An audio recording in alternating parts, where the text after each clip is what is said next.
1900 সাল United fruit farm নামে একটা কোম্পানি গুয়াতেমালায় গেছে, দক্ষিণ আমেরিকার একটা দেশ। তারা সরকারের কাছে বলল যে তোমাদের প্রচুর জমি আছে, জমিগুলো চাষবাস হচ্ছে না, পড়ে আছে কিন্তু ফার্টাইল। আমরা এখানে কলা প্রডিউস করতে চাই, আমরা প্রচুর কলা এখানে চাষ করব, চাষ করে এটা আবার আমেরিকাতে আমরা নিয়ে যাব ব্যবসা করবার জন্য আর কি। এখন গুয়াতেমালার সরকার মনে করেছে হ্যাঁ, হোয়াটস রং উইথ ইট, আমার তো ল্যান্ড ফার্টাইল ইয়েট ব্যারেন পড়ে আছে। তো তারা সেই ইউনাইটেড ফ্রুট ফার্মকে আপনার কলা চাষ করতে অনুমতি দিল। তো তারা প্রচুর ইনভেস্টমেন্ট নিয়ে আসলো, আপনার প্রচুর রেল লাইন কানেক্ট করলো, হাজার হাজার মাইলের রেল লাইন বসিয়ে পোর্টের সাথে, রাজধানীর সাথে, Telegram, central communication, business zone, ফার্মের সাথে তারা কমিউনিকেট করলো। ব্যবসাটা করতে করতে একটা পর্যায়ে 50 বছরের মাথায় দেখা গেল যে এই কোম্পানিটা গুয়াতেমালা নামক দেশের 40% জমির মালিক হয়ে গেছে। একটা দেশের একটা কোম্পানি একটা দেশের তার ভূমির 40% মালিকানা হয়ে গেছে তার। তাহলে এখন আপনি চিন্তা করেন সেই দেশটা আসলে এখন কোথায় আছে, এবং হয়ে যাবার পরে সে কি করছে? সে কি শুধু আসলে কলার চাষ করতেছে, না সে আসলে দেশের রাজনীতি, দেশের অর্থনীতি, কে ক্ষমতায় যাবে যাবে না, এগুলোতে নিয়ন্ত্রণ করবার চেষ্টা করছে। 1952 সালে একজন লেফট লিনিয়ান দেশপ্রেমিক একজন মানুষ ক্ষমতায় আসলেন, এসে এই ইউনাইটেড ফ্রুট ফার্মের উপরে ইনজাংশন দিলে তাদের ব্যবসা এক্সপানশনের ব্যাপারে। দ্বিতীয়ত হচ্ছে যেগুলো তারা জমি কিনেছে কিন্তু কলার চাষ করছে না, সেগুলো আবার ন্যাশনালাইজ করে নিয়েছেন, ট্যাক্স আরোপ করছেন যেন জনগণকে। তারা ট্যাক্স দিত না, চিন্তা করে দেখেন, এত ম্যাসিভ একটা কোম্পানি তারা ট্যাক্স দিত না। এইটা আবার তারা সিআইএ কে জানাইলো যে আমাদের বিজনেস ইন্টারেস্ট এখানে কানেক্টেড হচ্ছে। 1954 সালে সিআইএ তার একটা এলিট নেভি পাঠাইলো, সিল কমান্ডো পাঠায়া প্রধানমন্ত্রী যাকে ছিল তাকে আত্মসমর্পণ করতে বাধ্য করলো এবং তাকে এক্সাইলে পাঠাই দিয়েছে। এরপর থেকেই দেখবেন এই যে একটা পলিটিক্যাল সায়েন্সে আমরা একটা টার্ম ইউজ করি, বেনানা রিপাবলিক। গুয়াতেমালাকে কেন্দ্র করে কোস্টারিকা, আইভরি কোস্ট, এই চারপাশের বেশ কয়েকটা দেশে এই একই কোম্পানির আপনার কলার চাষ করতো তারা। পরবর্তীতে এই ব্যবসাটা তাদের পড়ে যায়, তারা নাম চেঞ্জ করতে বাধ্য হয়। চিকিতা দেখবেন যারা পশ্চিম আমেরিকাতে অথবা পশ্চিমের দেশগুলোতে দোকানে কলা টলা কিনেছেন, আমরা দেখেছি এই ব্র্যান্ডের কলাও আমরা খেয়েছি, চিকিতা ব্র্যান্ড আর কি। তারা নাম পরিবর্তন করে এটা করেছে। এখন দেখেন আমাদের এই যে আধিপত্যবাদের গল্পটা, আলাপটা যখন আমরা তুলি, আমাদের এই ভূখণ্ডে ব্রিটিশ ইস্ট ইন্ডিয়া কোম্পানিকে ছাড়া এই লড়াইয়ের গল্প আমাদের নিকট ইতিহাসে আপনি এটাকে কানেক্ট করতে পারবেন না, যেটা শুরুটা কোথায় হয়েছে এবং কিভাবে শুরু হয়েছে। একটা সিম্পলি কোম্পানি দিয়ে 1600 শতাব্দীতে লন্ডন স্টক এক্সচেঞ্জে একটা কোম্পানি রেজিস্ট্রেশন করেছে ইস্ট ইন্ডিয়া কোম্পানি নামে। তারা আসছে বাদশাহ আলমগীরের কাছে ব্যবসা করবার জন্য অনুমতি চেয়েছে, জায়গিরদারের মতো, যে আমরা আমাদেরকে একটা জায়গা দেন, আমাদের এই পোর্ট ব্যবহার করার অনুমতি দেন, আমরা এগুলো করবো, আপনাকে এত টাকা দিব বছরে, এবং আমরা জিনিসপত্র দেশের বাইরে এক্সপোর্ট করবো, ইংল্যান্ডে, ইউরোপে নিয়ে যাবো আর কি। সিম্পল জিনিস, আপাত দৃষ্টিতে মনে হয়েছে কোনো সমস্যা নাই, কিন্তু ব্যবসাটা করতে করতে কোথায় গেল? ইনফ্যাক্ট এই ইস্ট ইন্ডিয়া কোম্পানি 1600 শতাব্দীতে এখানে আসছে, ইউরোপের অনেকগুলো দেশের সাথে সে ইন্ডিয়াতেই যুদ্ধ করেছে, পর্তুগিজদের সাথে যুদ্ধ করেছে, ডাচদের সাথে যুদ্ধ করেছে, তারপর হচ্ছে ফ্রেঞ্চদের সাথে যুদ্ধ করেছে। কেন করেছে? এখানকার ব্যবসার নিয়ন্ত্রণকে কেন্দ্র করে। এবং এই নিয়ন্ত্রণ নিতে নিতে একটা জায়গাতে এসে 1757 সাল হয়ে গেছে। আপনারা জানেন যে এখানকার যারা উচ্চ বর্ণের হিন্দুরা ছিল, ব্যবসায়ীরা ছিল, যারা প্রচন্ড নবাব বিরোধী ছিল, মুসলিম শাসনের অধীনে, তারা মনে করছে যে আমাদের দম বন্ধ হয়ে যাচ্ছে। তারা সবাই মিলে এই ইস্ট ইন্ডিয়া কোম্পানির সাথে একত্রিত হয়ে একটা চক্রান্ত করলো, যেটা আপনারা দেখবেন যে ওয়াটসন কনস্পিরেসি বলে আর কি। জগৎ শেঠ, মীর জাফর, উমিচাঁদ এবং ওয়াটসন নামে একজন ব্রিটিশ ইস্ট ইন্ডিয়া কোম্পানির কর্মকর্তা, সিভিল সার্ভেন্ট, যে কোনো ফর্মে বলেন, তারা সবাই মিলে কলকাতায় এই খিচুড়িটা পাকিয়েছে যে নবাবকে, সিরাজউদ্দৌলাকে কিভাবে এখান থেকে সরাতে হবে, এবং ক্যারেক্টার গুলো ফলো করেন তারা আসলে কি কি ক্যারেক্টার করছে, এবং এইটা আজকের সাথে মিলায়ে দেখতে হবে আপনাদেরকে। এই যখন আমরা বলছি জগৎ শেঠ, উমিচাঁদ, রায়দুল্লভ, এরা আসলে কে, কারা?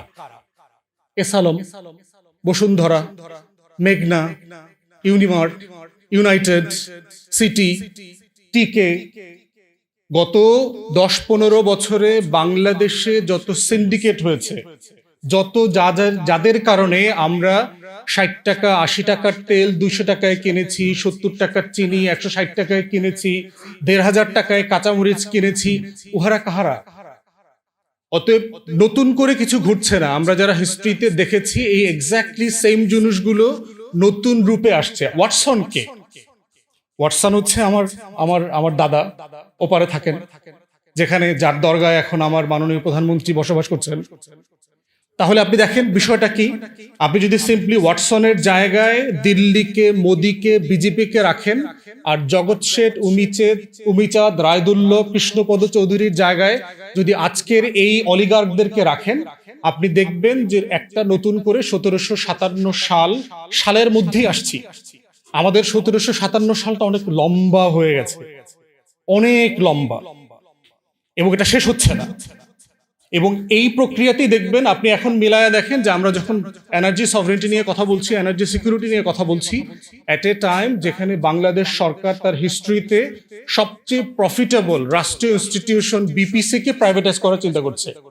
তার তেলের সরবরাহ, গ্যাসের সরবরাহ, কেনা বেচার একটা মার্কেট শেয়ার সে বসুন্ধরাকে দিতে চাচ্ছে, অথবা তার পছন্দের অন্য কোনো কোম্পানিকে দিতে যাচ্ছে। অথচ এটা কিন্তু একটা প্রফিটেবল ইনস্টিটিউশন। অথচ আমাদের প্রায় 80-র উপরে কোম্পানি আছে বিসিআইসির অধীনে, যারা দেখবেন হিউজলি মানে লস এন্টারপ্রাইজ। আমাদের বিমান, আমাদের ন্যাশনাল রেলওয়ে যেটা আছে, আমাদের জাতীয় রেলওয়ে, এরকম অসংখ্য কোম্পানি আছে, কিন্তু এগুলোকে প্রাইভেটাইজ করার কথা আলাপ হচ্ছে না কেন? আপনি তেল গ্যাসে ঢুকছেন কেন? কারণ হচ্ছে ন্যাশনাল রেলওয়েটা যদি আমার কোনো শত্রুর কাছেও চলে যায়, সে আসলে আমার সর্বোচ্চ কি ক্ষতি করতে পারবে? আমি যেখানে ঢাকা থেকে চট্টগ্রামে 4 ঘন্টায় যাওয়ার কথা, আমাকে 8 ঘন্টায় নিবে, আমি খেপবো, আমি মারামারি করব, আমি ট্রেনের বগি জ্বালাই দেবো, এই সর্বোচ্চ তো করবো রিয়াকশন। তেল গ্যাস যদি না থাকে মার্কেটে, তাহলে কি কি হতে পারে?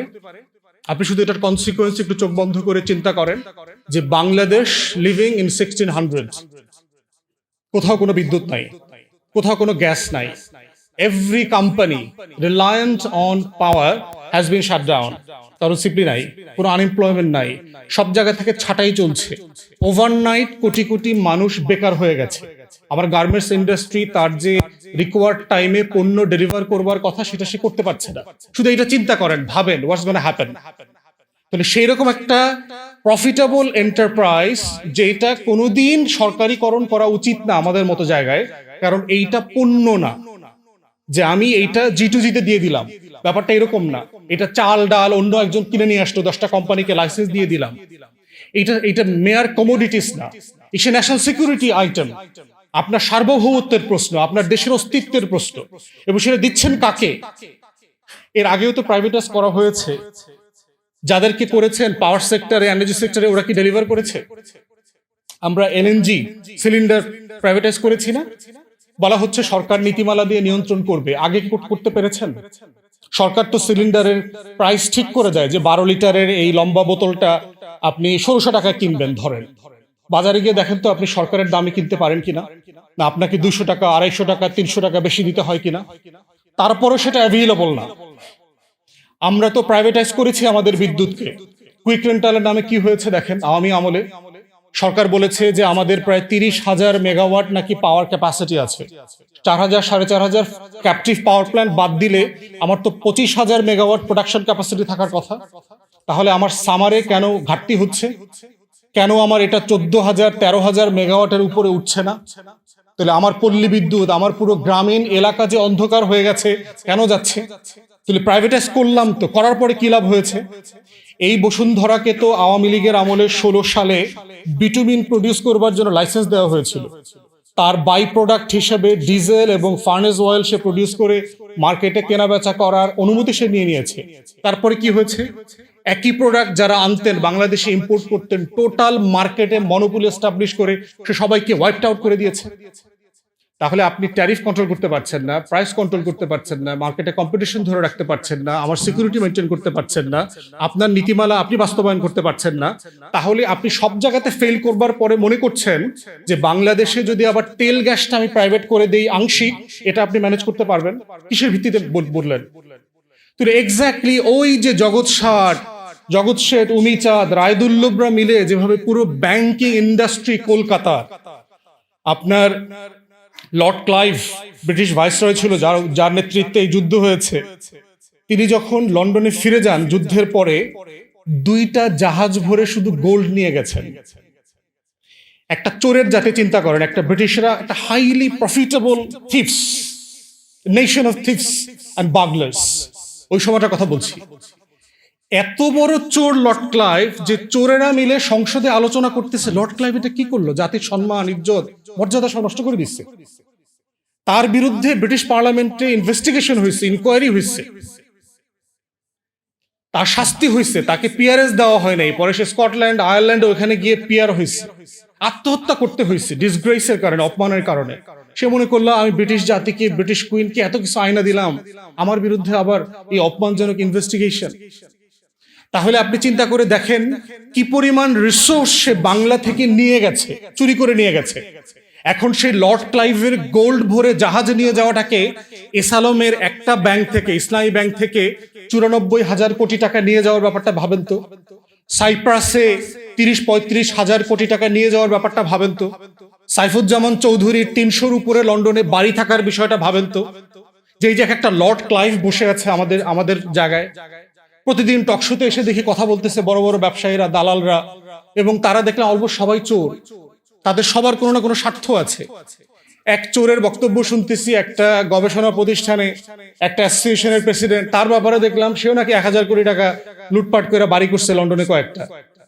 এবং তারা আমাদেরকে প্রতিদিন নসিহত করে, তারাই হচ্ছে আমাদের হুজুর, প্রতিদিন আমাদেরকে ওয়াজ মাহফিল শোনায় রাষ্ট্রের।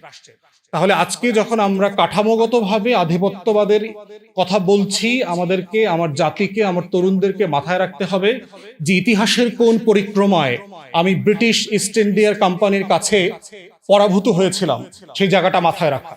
এবং হিস্টোরিক্যাল জমিনদারি সিস্টেমটা দেখেন যে কেন সেই লড়াইটা অনিবার্য হয়ে গিয়েছিল। 1793 সালে যখন পার্মানেন্ট সেটেলমেন্ট করলো, জমিদারি প্রথা চালু করলো, পার্মানেন্ট সেটেলমেন্টের মধ্য দিয়ে আমার টোটাল কৃষক সমাজ, যাদের ন্যূনতম একটা মালিকানা ছিল, তারা ওভারনাইট গরিব হয়ে গেল, শূন্য হয়ে গেল। আগের দিনের মালিকানার প্রশ্ন ছিল যিনি চাষ করেন তিনি জমির মালিক, এটাই ছিল প্রিন্সিপাল। সেটা আপনি পুরো জায়গিরদারি, তালুকদারি সিস্টেমে দিয়ে দিলেন। তাহলে কি হইলো, সেকেন্ড টিয়ারে আরেকটা ব্রিটিশরা তৈরি করলো, সেটা হচ্ছে উচ্চ বর্ণের হিন্দু জমিনদার ক্লাস। তাহলে বাঙালি মুসলমান, বঙ্গীয় মুসলমান এবং বঙ্গীয় নিম্ন বর্ণের হিন্দুরা 2 টিয়ার কলোনাইজেশনের মধ্যে পড়লাম, আধিপত্যবাদের মধ্যে পড়লাম, যে কারণে তারা সবাই মিলে কিন্তু পাকিস্তান রাষ্ট্রের জন্য লড়াই করেছিল। এই যে হিস্ট্রিকে আমাকে ভুলিয়ে দেয়া হচ্ছে, আমাকে একটা রাষ্ট্রের ফ্রেমিংকে একটা রং কনটেক্সটে পড়তে বাধ্য করা হচ্ছে, এই ফ্রেমিংটা হচ্ছে বয়ানের পলিটিক্স। এবং সেখান থেকে এখন আলোচনা করা, বোঝার বিষয় হচ্ছে যে ইন্ডিয়ান হেজিমনির সবচেয়ে মোটা যে বয়ানের রাজনীতিটা তারা আমাদের উপর চাপিয়ে দিয়েছে, কলকাতা কেন্দ্রিক, বলিউড কেন্দ্রিক, এবং সেইটা হচ্ছে আমাদের এখন সবচেয়ে বড় চ্যালেঞ্জের জায়গা। শেষ করে ফেলবো, দেখেন জুলাইকে নিয়ে দেখেন কি কি বয়ান তৈরি করছে প্রতিদিন। প্রথম কথা বলছে যে আমরা যারা জুলাইতে আন্দোলনে ছিলাম, পক্ষে ছিলাম, আমরা নাকি মুক্তিযুদ্ধকে ছোট করি প্রতিদিন, আমরা নাকি মুক্তিযুদ্ধকে জুলাইয়ের মুখোমুখি করি। যখন আপনি কাউন্টার চ্যালেঞ্জ করবেন এই দালাল গোষ্ঠীকে, তখন দেখবেন ভাই কে করছে একটু বলেন তো, দু একটা এক্সাম্পল দেন তো। বিএনপির কে করছে, জামাতের কে করছে, এনসিপির কে করছে, আমরা কে করছি, আমাদের পক্ষের বুদ্ধিজীবীরা কে কাজটা করছে বলেন তো দু একটা এক্সাম্পল। তখন বলে যে হ্যাঁ ওই যে লম্বা চুলল একটা ছেলে রাকসুতে, এই তো দেখি এর মুখের ভাষা ভালো না, ওসমান হাদি কি সব বলে টলে ছিঁড়ে টিড়ে ফেলবে টেলবে। আমি বললাম এটা তো হইল না তো, আপনার উত্তর মিলল না তো। আপনি বলছেন যে জুলাইকে আমরা স্বাধীনতা যুদ্ধের মুখোমুখি করছি, কিভাবে করলাম, কোথায় করলাম? আমি যখন বয়ানের পলিটিক্সকে চ্যালেঞ্জ করতেছি, আমি যখন ন্যারেটিভকে চ্যালেঞ্জ করতেছি, যেটা আরোপিত, যেটা অসত্য, যেটা ফ্যাকচুয়ালি অন্যভাবে আমার ব্যাখ্যা করবার সুযোগ আছে, আমার মুক্তির লড়াইকে শ্রদ্ধা করি, সেটাকে আপনি বলছেন যে আমরা মুখোমুখি করছি। দ্বিতীয়ত দেখবেন একটা বয়ান তারা বারবার বলবার চেষ্টা করছে, আমাদেরকে চাপিয়ে দেবার চেষ্টা করছে এবং মুখোমুখি করে, সেটা হচ্ছে কি লাভ হইল, কি লাভ হইল থিওরি দেখবেন। এবং দেখেন কি লাভ হওয়ার মধ্য দিয়ে তারা বলে যে আগে তো রাস্তাঘাটে ট্রাফিক জ্যাম তো আগের মতোই আছে, জিনিসপত্রের দাম তো আগের মতোই আছে, তাহলে এসালম চুরি করলে দোষ, তো বাকিরা কি চুরি করতেছে না? আমলাতন্ত্রে দুর্নীতি কি বন্ধ হয়েছে? গুম খুনের বিচার কি শেষ হয়েছে? দেখবেন যত নাগরিক সমস্যা আছে সেগুলো সবগুলোকে টেনে তুলে ধরবে, বলবে যে হাসিনাকে সরায় লাভটা কি হয়েছে। আপনি আর্গুমেন্টটা দেখেন। তাহলে এই যে পার্সা এলিমেন্ট আসতেছে না বাংলাদেশে, দেখছেন না গত কয়েকদিনে অনলাইনে এই যে পার্সা ফেনোমেনা, কি লাভ হলো? আমরা তো জুলাইয়ের পক্ষে ছিলাম। মানে আমার আত্মীয় স্বজন, আমার বন্ধু বান্ধব, বাবা মা আওয়ামী লীগ করছে, গুম খুনের সাথে জড়িত ছিল, লেফটেন্যান্ট জেনারেল ছিল, কিন্তু জুলাই করলাম মানে তো এগুলোর বিচার করতে হবে কেন? তাহলে আপনি দেখেন যে ন্যারেটিভকে দিয়ে ঠিক করা হচ্ছে আপনি কার জন্য কাঁদবেন, কাকে স্মরণ করবেন, কাকে ভুলে যাবেন, কার জন্য লড়াই করবেন, কার জন্য লড়াই করে আবার অপমানিত বোধ করবেন, রিগ্রেট করবেন, এইটা তারা ঠিক করে দিচ্ছে।